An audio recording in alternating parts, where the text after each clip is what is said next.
अस्सलामुअलैकुम वरहमतुल्लाहि वबरकातुहू। आज की वीडियो में हम लोग मुखरिज नंबर 8 हरूफ़े हाफिया पढ़ेंगे। हरूफ़े हाफिया कौन से हैं, उनका मुखरिज क्या है और वो कौन सी जगह से अदा किए जाते हैं, आज के सबक में पढ़ेंगे। सबक का आगाज़ ताउस और तस्मिया के साथ करते हैं। ताउस आऊज़ु बिल्लाहि मिनश शैतानिर रजीम।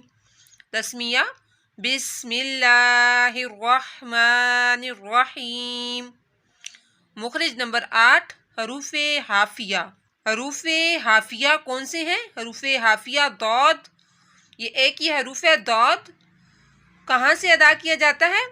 ज़बान की करवट। ज़बान की करवट जब बाएं तरफ वाली ऊपर की 5 दाढ़ों से लगे तो इससे दाद अदा होता है। आपकी ज़बान की करवट जो है आपके मुंह की बाएं तरफ ऊपर की 5 दाढ़ों के साथ, बाएं साइड पे ऊपर वाली जो 5 दाढ़ें हैं उनके साथ आपकी ज़बान की करवट लगेगी तो वहां से दाद अदा किया जाएगा। देखिए ज़बान की करवट कौन सी है? ये आपका मुंह है, ज़बान, और ज़बान की ये करवट साइड वाला हिस्सा जब ऊपर की दाढ़ें, एक तो नीचे वाली दाढ़ें होती हैं और जो मुंह के ऊपर वाला हिस्सा है ऊपर वाली दाढ़ों के साथ, कितनी दाढ़ों के साथ? 5 दाढ़ों के साथ। 1 2 3 4 5।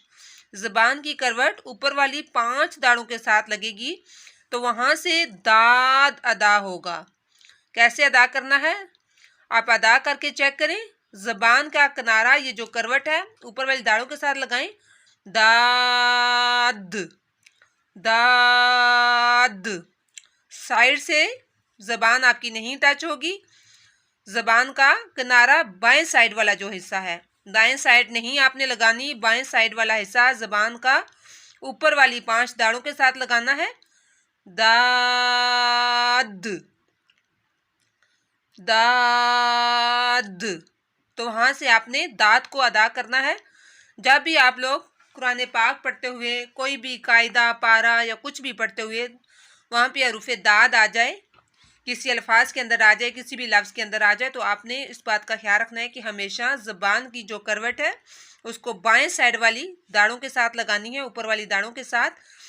इसकी वही मिसाल है कि अगर आपने अपने घर जाना है और आप उसमें जाने के लिए अपना ठीक रास्ता अख्तियार नहीं करेंगे, गलत रास्ते पर चलते रहेंगे तो आप लोग कभी भी अपनी मंजिल तक नहीं पहुंच सकेंगे। तो सेम यही चीज़ है, जब आप हरूफ को उनके मुखारिज के साथ ठीक तरीके के साथ अदा नहीं करेंगे और जिस जगह से वो हरूफ अदा किए जा रहे हैं वहाँ से नहीं अदा करेंगे, कहीं और से अदा करते रहेंगे। जैसे ये ज़बान आप यहाँ लगा रहे हैं, दरमियान में रख के अदा कर रहे हैं, नीचे वाली दाढ़ों के साथ लगा रहे हैं या निचले वाले आप दांतों के साथ लगा रहे हैं, जबकि इसका ठीक तरीका जो है वहाँ से आप इसको अदा नहीं कर रहे। ज़बान की जो करवट है उसको ऊपर वाली दांतों की दाढ़ों के साथ नहीं लगा रहे तो यहाँ से हरूफ अदा किया जाता है, वहाँ से नहीं कर रहे तो ये गलत तरीका है। जब तक आप उसको उसके मुखारिज के साथ ठीक रास्ते से अदा नहीं करेंगे तब तक ये हरूफ अदा नहीं किया जाएगा। इसलिए हरूफ को अदा करने के लिए उसका रास्ता जानना बहुत ज़रूरी है। तो आप कोशिश करें कि इसको इसके मुखारिज के साथ अदा करें। उम्मीद है आज का सबक, आज की वीडियो आपको पसंद आई होगी। अगर कोई चीज़ समझ नहीं आई तो आप लोग मेरे से पूछ सकते हैं।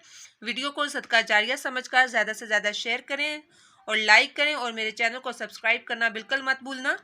इंशाल्लाह मज़ीद नई और अच्छी वीडियो के साथ हाज़िर होंगी। तब तक के लिए अपना ख्याल रखना, दुआओं में याद रखना। अल्लाह हाफिज़। अस्सलामु अलैकुम वरहमतुल्लाहि वबरकातुहू।